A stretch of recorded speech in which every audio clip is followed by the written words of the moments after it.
নমস্কার বন্ধুরা, কেমন আছেন সবাই? অমৃতার নতুন একটা ব্লগে আপনাদের সবাইকে স্বাগত জানাই। এই দেখুন, গল্প করতে করতে চলেও এলাম শ্রীলঙ্কা। লাগেজটাকে কিভাবে নিয়ে যাচ্ছে দেখুন। এই গাড়িটাতে করে এখন যাব হোটেলের দিকে। হোটেলের দিকে যেতে দেখছি একটু আস্তে আস্তে বৃষ্টিও পড়ছে জানেন।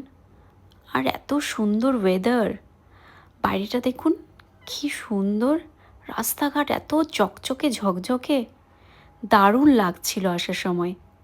হোটেলেও পৌঁছে গেলাম।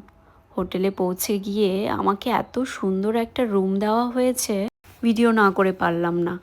এত সুন্দর একটা রুম, এত বড়, চারিদিকটা দেখুন কি সুন্দর পরিষ্কার পরিচ্ছন্ন, ঝকঝক করছে একদম। আর এই যে ওয়াশরুমের ভেতর থেকে বাইরের দৃশ্যটা দেখুন, বাইরের ভিউটা, ওয়াও! এখান থেকেই তো সমুদ্র দেখা যাচ্ছে। মানে সারাটা দিন যদি আমি রুমেও বসে থাকি, আমার সময়টা দিব্যি কেটে যাবে।